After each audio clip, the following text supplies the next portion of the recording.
Gotta stay hydrated. Hydrate before you dehydrate. You know what I mean? Stop this video right now and go and get yourself a big glass of water. Go and get hydrated, right? Because the body is made up of a lot of water. If you didn't already know, you probably did. Hello everybody and welcome back to my YouTube channel. I hope you all having just the best bloody day ever. If you do not know me, hello, my name is Casey. It's so blingin' cool outside, even though I've got myself a big cold icy water, but hey ho. Anything to get the brain working and ticking and moving and hydrated. Casey, stop waffling. Stop waffling. I drink some more water because the words just won't come out my mouth properly right now.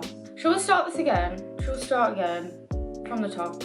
Hey, hello, yes, welcome back to my YouTube channel. As you can see by the title of this video, I am going to be sharing with you my best kept secret, biggest secret, as to how I make my waist appear small. That's right, a smaller waist. Tips and tricks to a smaller waist. Now, you might have seen plenty Instagram videos, YouTube videos of waist trainers, ab exercises, this, that and the other, but I tell you now, this is not what this video is going to be about. This is the secret. I just want to start this video off by saying that my body is always going to be a work in progress. I'm always progressing, always looking to better myself, and if you are constantly letting your body define who you are, then this video and any other video about this is not going to fix your problems. It simply won't fix your problems. If you are looking for a quick fix, again, this video is not for you. This is a secret that has been 5 years in the making, let's say.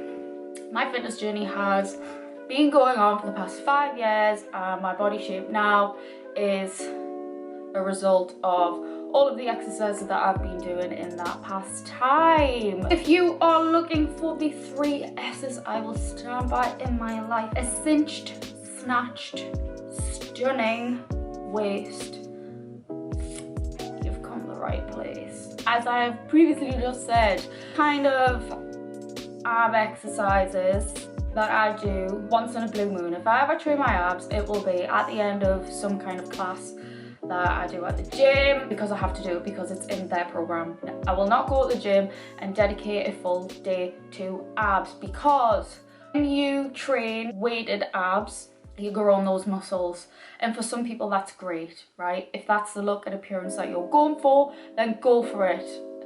Do weighted ab exercises all day long for all I care, but that's not what I am specifically targeting body to look like right now. I'm looking for more of like an hourglass, X shape body type.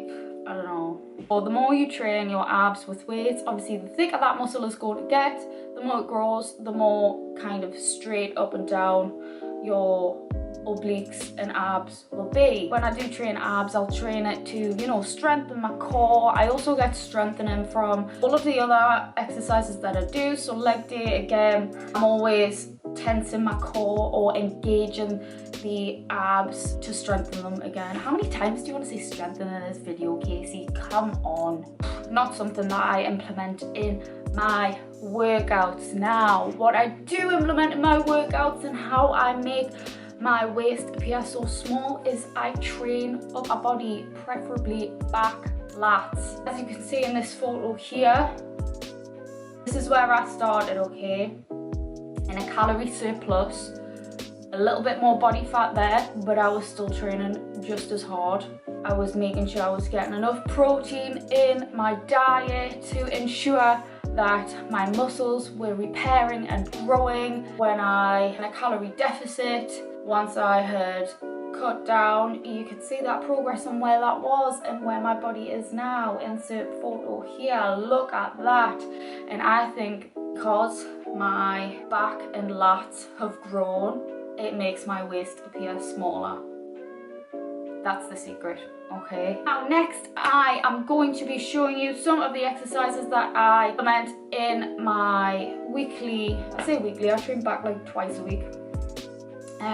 Some of my favourite back exercises to make sure that I grow the muscles. Exercise numero uno is the lat pull down. I love the lat pull down so bad. I always start off with that pull down because I feel as though I can actually engage the lats and my back, really feel the muscles warming up. I'm not just going through like the movements like like I really focus on slowly lowering. I don't know why I'm doing that. That is not the exercise we are doing. Lowering the weight back down. I control. I don't let my shoulders jolt above my head. I keep my lats engaged, as you can see again in the clip. And then I squeeze on the way down. I'll usually start off with 2 sets of 15 at my lightest weight.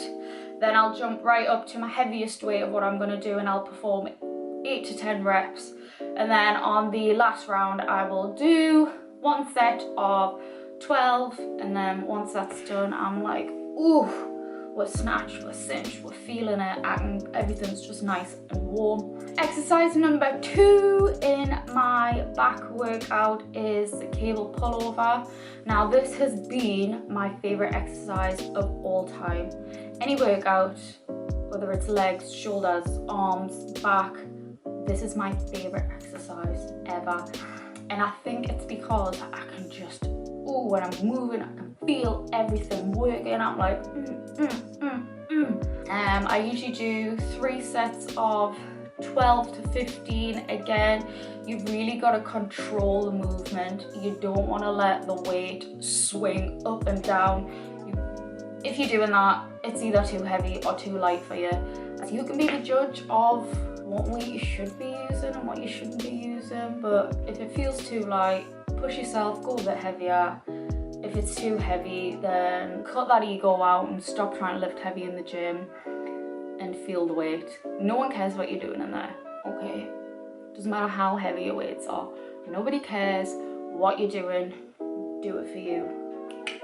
Number 3 is actually an exercise that I've only recently started doing, because when I was watching YouTube videos on how to do it, I was like, oh my god, what is this exercise and how on earth do you do it? I think it's pronounced a Dante roll. This is an exercise that my friend showed us because her PT gave her a plan, and we ended up like training together and doing this exercise, and she was like, yo, you've like really got to start putting this exercise in your back workout because you will feel it. And I was like, okay, I'll do it, but you're gonna have to come with us because I don't know what I'm doing. Fantastic decision by putting this exercise in my back workout.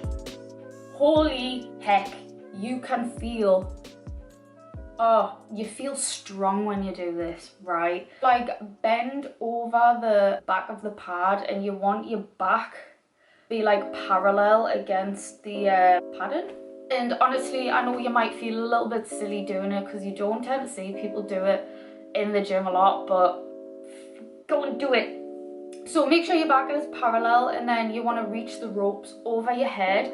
Again, don't let your shoulders take the way forward. You want to lock it in, engage the lats and squeeze back. Pull, you want to kind of like rotate like this, if that makes sense. 3 sets of 12 to 15. You could even superset it with the cable pullovers if you wanted to, if you want that extra bit of burn. Hydrate break. Next in my workout we have the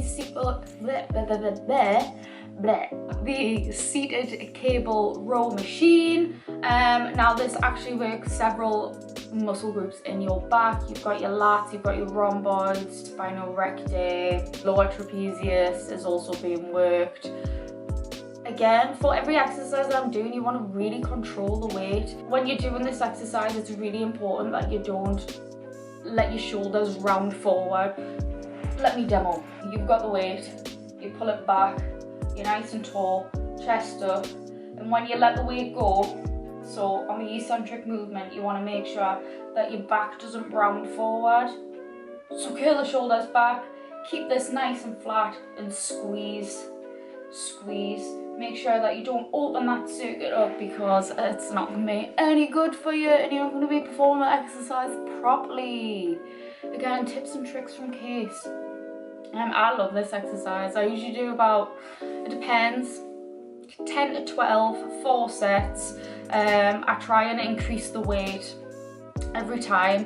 On my last set, if I feel like I can go heavier again, I'd maybe even drop the rep range down and aim for strength, so like 6 to 8 at a heavier weight. Yeah, just make sure that you don't absolutely fly the weight. Don't lean too far back. Don't use momentum for any of these exercises at all.